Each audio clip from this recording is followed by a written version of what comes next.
I'm out here thinning my fall carrots. How I sow my carrot rows is I sprinkle seeds in very shallow furrows along the row, and then later I come back and I thin them. Doesn't take too long to do the thinning, and I like to let the carrots get before I actually do thin them, I like to get them to a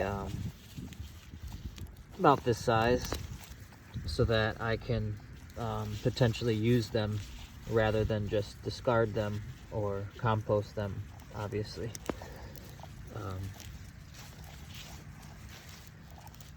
So later in this video, I'm going to show what I like to use these thinned out carrots for. They're extra sweet, especially because they've been through the cold. And thinning them out like this gives the other carrots, the fall carrots, a much better chance to get big and delicious for food all winter.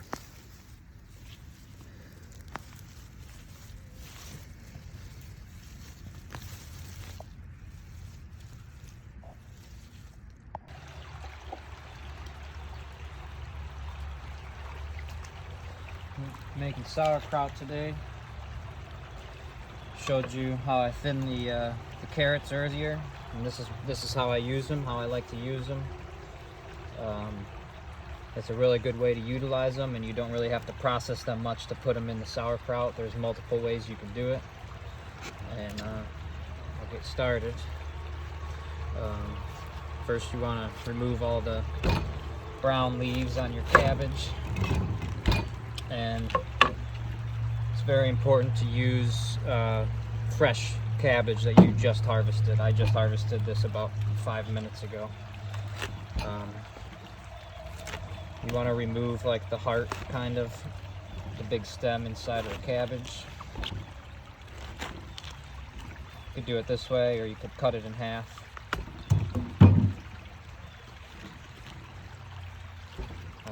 And basically you just want to cut it like this. There's really no specific way that you have to do it.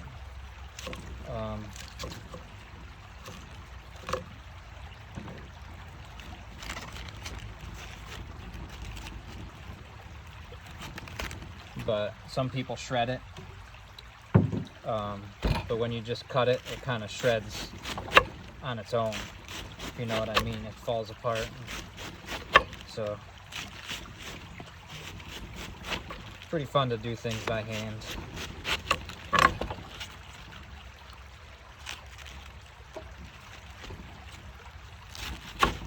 You get down to here, you can kind of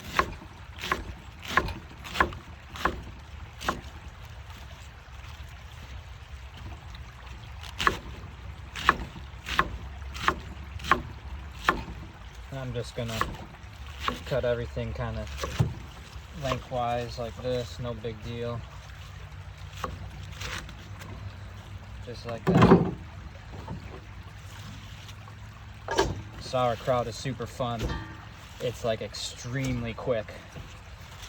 When you're not adding carrots to your kraut, it's even quicker, obviously.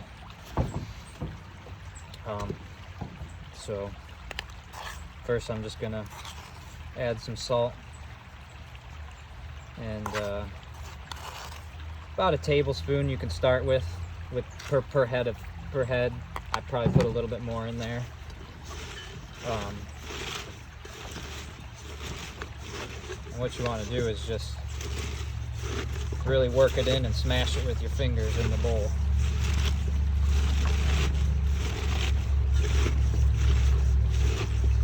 That salt's going to pull out the juices through osmotic pressure in the cabbage.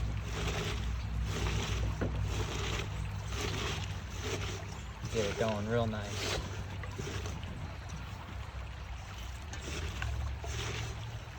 Once you have your cabbage thoroughly mixed, always taste your food when you're making food. I like mine a little bit saltier, so I'm gonna add another tablespoon. But generally when you're making sauerkraut, you don't need quite as much salt when you're fermenting as when you're fermenting other foods like peppers or turnips. The amount of salt isn't as important. It's mostly what's important is it's flavorful to your palate. Some people like less salt than others. Just work that in real nice, just like that. And that's tasting pretty good. I'm gonna probably add more salt once I add the carrots.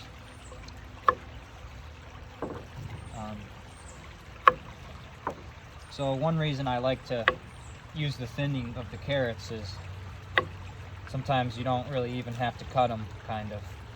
You can process them down as far as you want.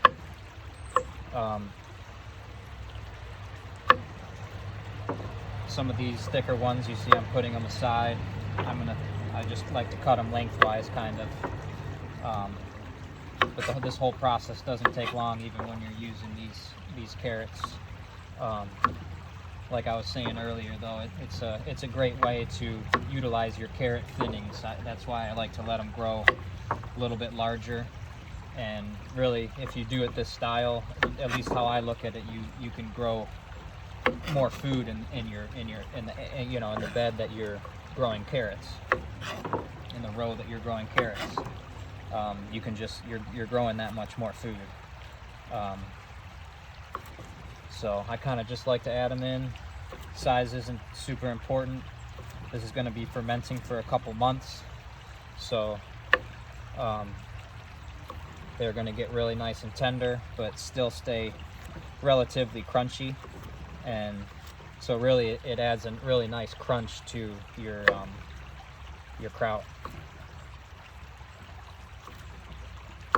You can cut them down a little bit further if you want. Like I was saying with the cabbage, some people will shred their carrots. If you're not using carrot thinnings, you could shred them. You could also still cut them like this, which is what I probably would do. It's just fun working with your hands. Not that you're not working with your hands when you're shredding stuff, but it's fun to get out here, get your feet in the crick. Let's do some chopping.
So I am going to add a little bit more salt. Like I said, salt it to flavor, to how you want it.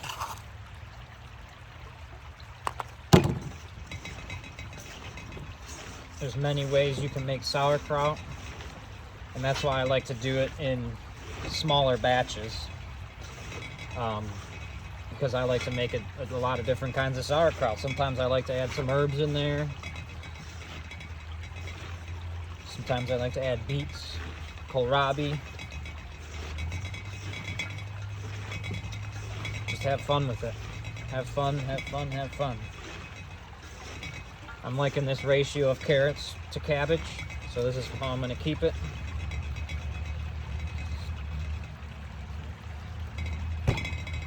And just want to really work it in there. Let the juices start flowing.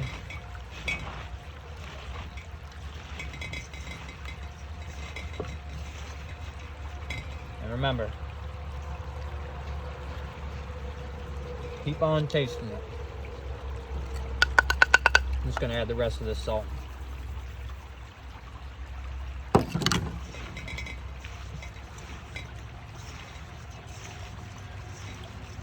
But a general rule of thumb, you only need about 1 tablespoon per regular sized head, 5-pound head of cabbage or so.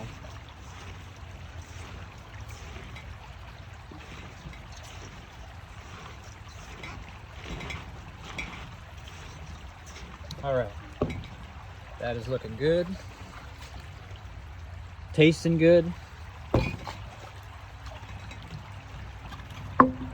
So one method is to do it in a mason jar. And all you want to do is just pack her in there.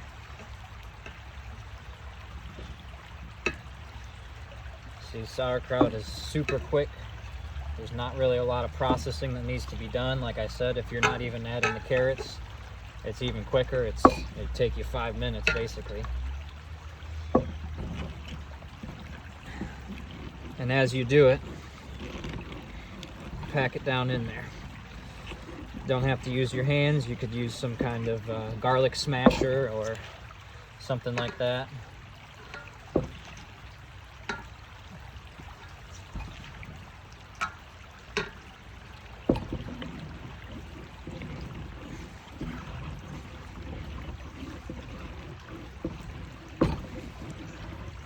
But you really want to smash it in there to get rid of any air pockets that could be in the kraut.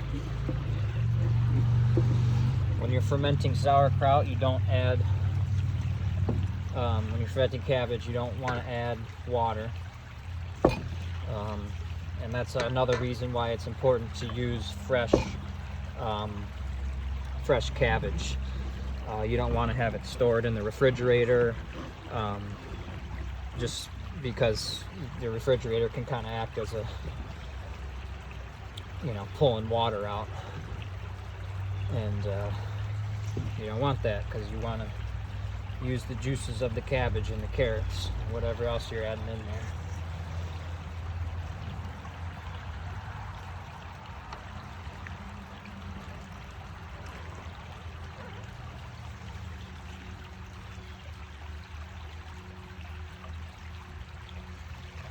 I fill it up basically to the bottom of the rim, the rim where the lid would go. It looks like I chopped up just about the perfect amount for this. And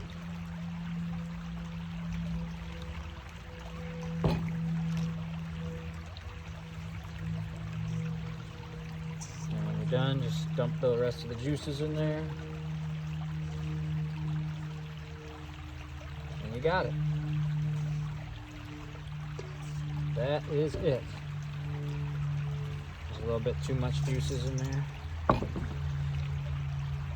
You don't want it to be too full, because it'll, when you put your airlock on, it'll start releasing the juice into the airlock. So about a 1/2 inch or so. Just pack it in there tight. You can use some kind of weight. They sell glass weights. You can use a rock. I generally don't. It's really not as important when you're using an airlock, but you probably should do that if you're only just using a regular lid.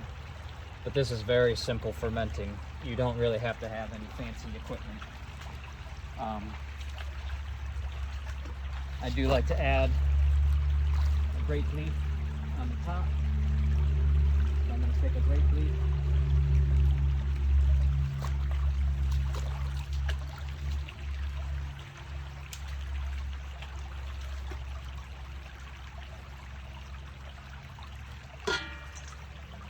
See, so much juice was flowing, there's too much in there. So, just like that.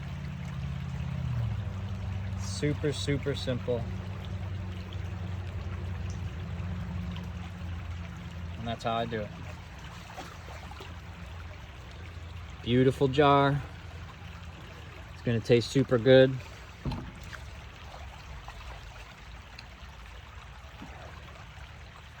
This is a pretty shelf stable thing. I'll ferment this for about 2 months, and then either I'll transfer it into the refrigerator, which is my preferred method, or you can really, if you have a cold root cellar, cold basement, you can keep it in there for quite a long time. It'll get more sour and build in flavor, but it won't go bad necessarily, especially if you keep your airlock on it and you keep it in a cool, dry area, dark too. But if you put it in the refrigerator, it'll stop your fermentation. So if you get to a point where you think it's getting too sour, or you get to a point where you really like the flavor, you can really slow down the fermentation if you put it in the refrigerator. You can also can sauerkraut, and you can freeze it. I don't really do that as often, but I have. In the last video, I showed you how I like to use, my preferred method is those silicone grommet airlocks, but I figured in this video I might as well show you this style of airlock. It's like a 3-piece. I'm sure you've seen it. Most of you have seen it. And you kind of just put a bit of water in there, and you know, it's pretty self-explanatory. The water, the gases release and are able to come out in bubbles, but it doesn't allow any air inside, and that's what you want. When you use one of these, it's not as a big deal if you have a weight and stuff like that, because really it really keeps any yeast from forming in the jar. And so that's it. Very simple, very quick. I recommend everyone tries it. If you don't grow cabbage yourself, find someone locally who grows it. Look for CSA shares. Look for local farmers, especially smaller farmers, you know, that are really catering to their land and doing things naturally and sustainably. And I really recommend supporting that kind of thing. And just trying to find stuff locally. If you're unable to grow it, or if you're not quite there yet in life, it's still a good thing to get local food and preserve it throughout the winter. It's a really rewarding thing to do, and you can learn a lot about life by just preserving food for you to eat throughout the winter and sustain yourself throughout the winter, especially in an area like I'm in, like in Michigan, where a lot of foods, you know, you can't grow a lot of foods in the winter. So appreciate you watching the video, and this is going to go into the cellar.